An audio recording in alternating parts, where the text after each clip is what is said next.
Good morning, students. I am Rehana Siddiqui here again to begin the online class of class 8, chapter 1, part 2. If you remember, students, we had done last time one part of the first chapter, that is matter. Now we are going to do the second part of it. So, the second part of matter, in this we are going to study the kinetic theory of matter. Now, what is kinetic theory of matter? Now we know that all matter is made up of molecules, and these molecules are in a constant state of motion. So when they move, they possess kinetic energy. So that is why we call it as the kinetic theory of matter. Now the kinetic theory of matter has certain characteristics, like the first point you will see here, that the molecules are always in a state of continuous motion, and because they are in motion, so they possess kinetic energy. Now the kinetic energy of the molecules will depend on the temperature. Now see, if you heat something, then what happens? The molecules move apart, or we can say the density decreases. So when the molecules are moving apart, that means what will happen? Their kinetic energy will increase, they will move faster. So when we increase the temperature, so if temperature is increasing, kinetic energy is increasing. And if we decrease the temperature, then the kinetic energy will decrease. Now third point of kinetic theory of matter is that when the molecules are present in any solid or liquid or gas, now these molecules are present at a certain distance. So the distance between the molecules is called as the intermolecular distance. And this intermolecular distance is more for gases, it is less compared to the gases, it is less in the liquids and least in the solids. So solids have got very little intermolecular space. Now when these molecules are present close to each other, they will attract each other. So this attraction between the molecules is called as intermolecular attraction. Now it is of two types. When it is between similar types of molecules, then we call it as cohesive. Now if it is different types of molecules, then it is called as adhesive. Now this intermolecular force of attraction depends upon the distance between the molecules. Now in solids, as I said just now, the molecules are close to each other, so they will have more intermolecular attraction. Now in liquids, the molecules are little far from each other, so in that you will see the intermolecular attraction will become less. And in gases, the distance between the molecules is maximum, or intermolecular distance is maximum. So the force of attraction between the gas molecules becomes the least. Now every matter is made up of very tiny particles which are called the molecules, and molecules of a particular substance are alike while molecules of different substance are not same, they are different. For example, if you see the molecules of iron, so all molecules of iron will be same. Same way, if you see the molecules of any other substance, then you will see the molecules will be different. For example, if you compare iron and zinc, so molecules will be different. So this is the kinetic theory of matter, which has 5 points. So first point was that molecules possess kinetic energy. Then we said there is intermolecular distance between them. Then we said there is intermolecular attraction between them.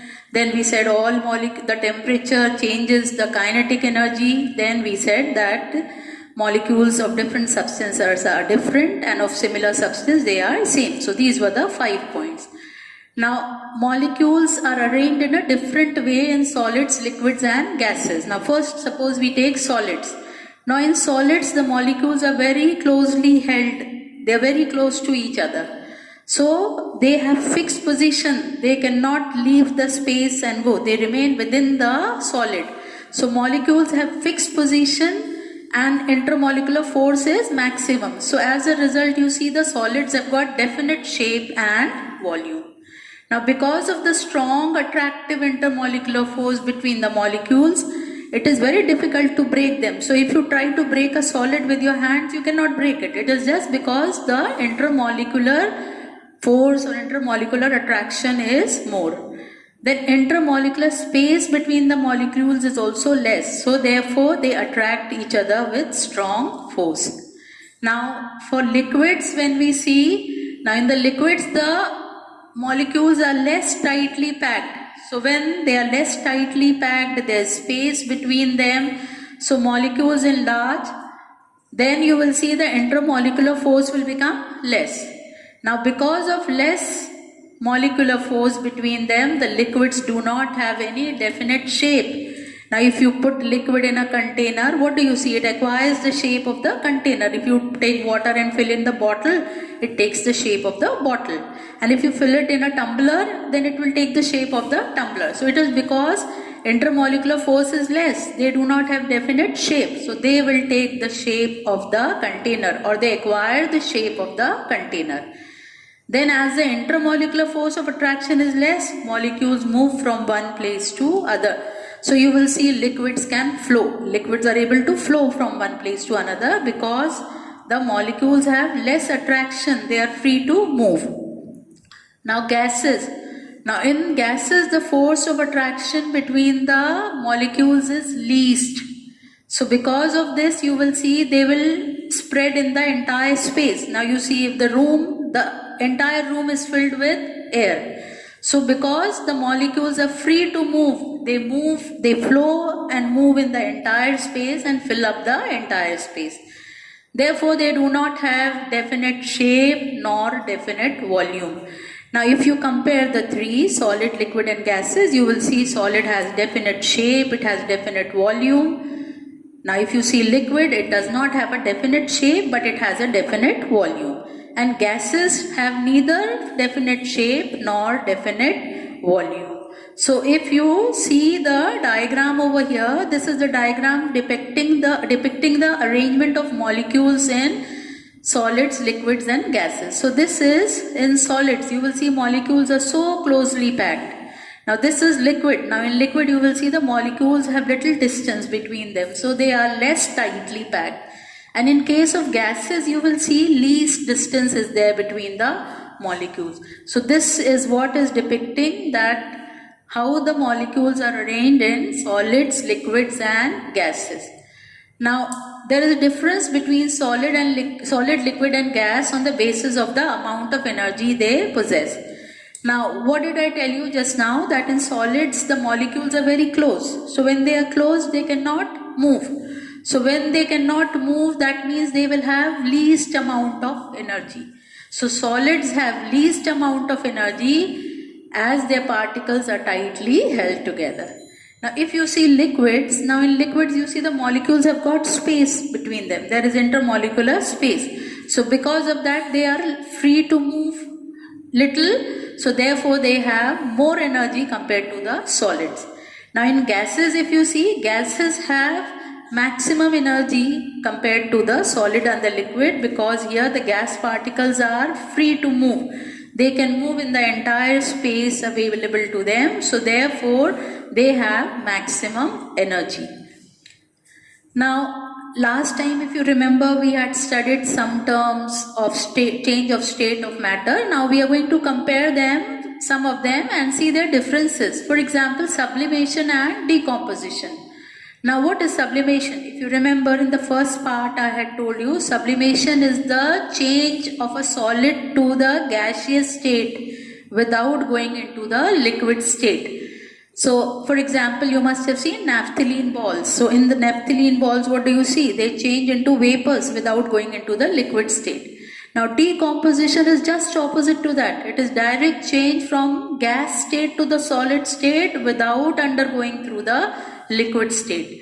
Now here the example is dry ice. So this is the difference, that in sublimation solid changes to gas directly and in decomposition the gas changes to solid directly. Then we can also see the difference between condensation and evaporation. Now if you remember last time we saw that condensation is the process in which a gas changes into the liquid state. Now this will take at a constant temperature. For example, water vapor changes into water. So this is taking place at a constant temperature. Now evaporation was change of liquid into a gas state from the surface of the liquid. Now it does not occur at any constant temperature. So there is a difference between condensation and evaporation. Condensation is gas changing into liquid and evaporation is liquid changing into a gas. But they have another difference is condensation is taking place at a constant temperature, whereas evaporation is not taking place at a constant temperature. Now, force of cohesion and force of addition. So, force of attraction between the same kind of molecules is called as force of cohesion. So, if there is force of attraction between water molecules, then this will be called as force of cohesion.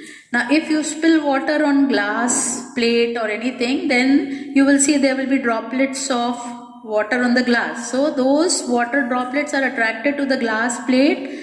Now this is attraction between two different kinds of molecules and this will be called as force of addition. So force of cohesion is between similar molecules and force of addition is between dissimilar or different kinds of molecules. Now we can perform one activity to show Brownian movement in gases. Now what is actually Brownian motion? Now last time in the first part of this chapter I had told you that the molecules are in a state of random motion, random zigzag motion. This is called as Brownian motion. And since it was discovered by a scientist named Brown, so it is called as Brownian motion. Now we can show this Brownian motion by performing an activity. So what do we require for that? We will take one long wide glass tube. So it is a tube like this. So you take one glass tube like this and at one end of it we are putting cotton wool and this cotton wool is dipped in ammonia. So we have put cotton wool here, this is put in ammonia, and another side we have taken cotton wool which is dipped in hydrochloric acid. So this side there is ammonia and here we have taken hydrochloric acid. Now what will happen? This is gas. So the molecules of this will start moving. Now HCl molecules also will start moving. Now as I told you that gas molecules have more energy, they move faster. So these gas molecules will start moving faster and they will come here. And here both of these will react chemically. And what is the reaction between ammonia and hydrochloric is ammonium chloride is formed which has got white fumes. So we will take the long glass tube, open at both the ends and we are going to put cotton wool in it. One cotton wool is dipped in ammonia, another in HCl. So vapors from these will move from here and vapors from this will move here. So what we are showing here is that gas molecules move faster. That is why the white fumes are formed towards the cotton wool of hydrochloric acid, not this side. So the distance covered by this ammonia is comparatively more. In same time, this has travelled more distance and these vapors have travelled less distance. So this shows the Brownian motion of the ammonia gas. So this is an observation that after 2 to 3 minutes, white cloud of ammonium chloride will be observed near hydrochloric end. So this indicates that molecules of ammonia are moving faster than the molecules of hydrochloric acid. So this activity gives an idea about the motion of the gas molecules and this is what we were trying to show, the Brownian movement of the molecules. So here we have shown the Brownian movement and also we have compared that gas molecules are moving faster than the liquid molecules. So this diagram is depicted here. You can see in the diagram also that how the ammonia molecules are moving and this is the white cloud that is being formed here. So ammonia molecules are diffusing this side and hydrochloric acid molecules are diffusing this side. So we get the white cloud here. So this is about the Brownian motion we have studied, and with this we come to the end of this chapter. I hope children you have understood nicely. Please revise this first part also and the second part and stay safe and healthy. Thank you.